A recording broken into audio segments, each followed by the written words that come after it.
And let's clarify what conversion therapy is for viewers who might not know. Some may have used the term reparative therapy, or it's basically to attempts to change a person's sexual orientation, and so it's usually done in either it may be done in some religious organizations that they have spiritual counseling, but it's often surprisingly done.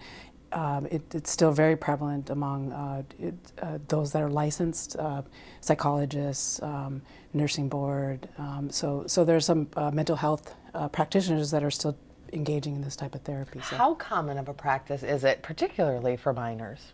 I think Front has done a good job of identifying some of the organizations. And if you look at over the period of the last 5 years, they've sort of changed the way they advertise their services. So it's not as obvious anymore that some of the Christian sort of based mental health services that offer this type of therapy. It's just sort of given that it's part of their family therapy, so it is prevalent, and it's a nationwide problem. So, what would your bill do if it is passed?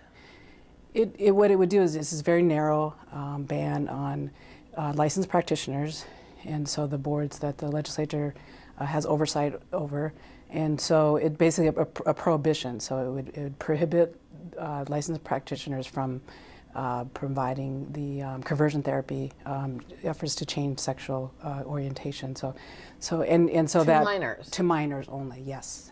So the it's prohibited, and then the boards themselves would monitor it so that they would be deemed to be engaging in unprofessional conduct, and then they would be subject to disciplinary action by their board.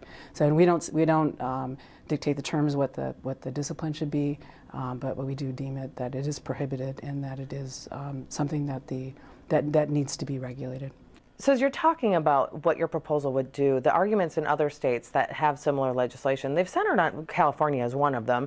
Those arguments centered on violations of free speech and religious freedom. Those arguments failed in the high courts. So what about the debate that the state is infringing on parental rights? This is likely to come up. Right. This is something, it's a practice that's been discredited. And there's 40 years of research. And so that was what was successful in California, was that the based on empirical evidence, and that there was a reasonable basis to bring to ban this type of therapy, and that was that there's evidence that it's causing harm to minors.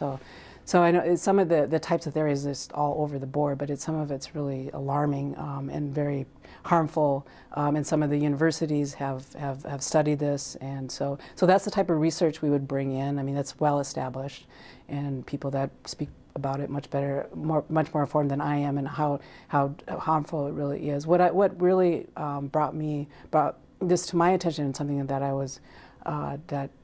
thought was important, even though we're sort of stretched thin on the bullying, was that we have such high rates of among the LGBT youth, high rates of suicide, substance abuse, homelessness.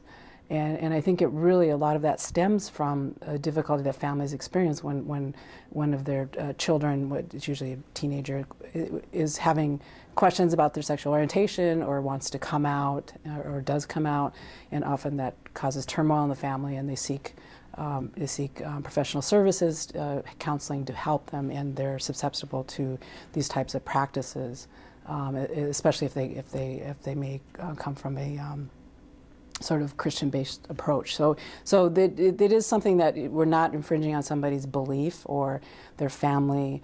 We're just saying that the type of practice that's currently being engaged in by certain practitioners is harmful, and that needs to be stopped. So, let's talk a little bit, excuse me, about the timing of this issue.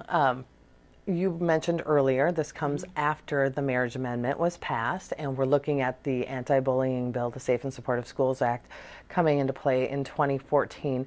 Have those issues kind of led the way for this, and do you feel optimistic this can pass because of those proposals?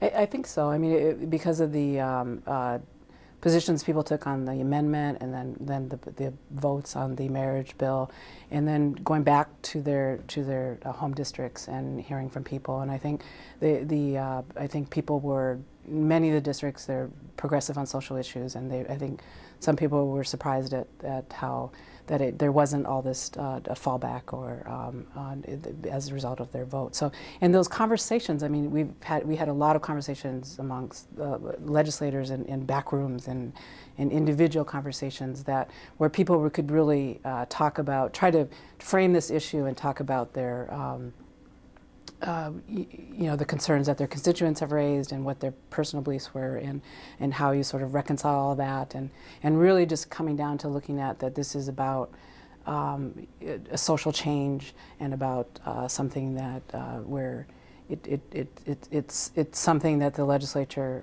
I think was ready for that change, or to recognize that change, and really the focus on discrimination.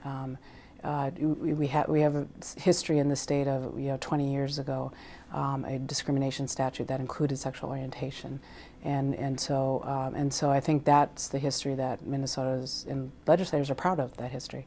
2014, it's supposed to be the unsession. Do you anticipate any pushback from members trying to pursue this issue in what was supposed to be, as I said, the unsession? Although we do see other social issues springing up. Well, it was my second term, so I'm not privy to all the conversations about how this is framed. I know we've gotten messages from leadership that it is, even though it is respectful of the governor's wishes, it's somehow, I think the way they're handling it, I mean, I'll leave it to them to how they're going to frame that. But really, I mean, there are issues, I think, that the governor's trying to promote that will be followed, but at the same time, and we have to do our job. So, and our constituents have, concerns that have been, put aside, or that are, and so we can't ignore that. So, is leadership supportive of you pursuing this in 2014? I think there was Speaker Thiessen in Change.org issued a statement, and it was, it was just something that recognizing that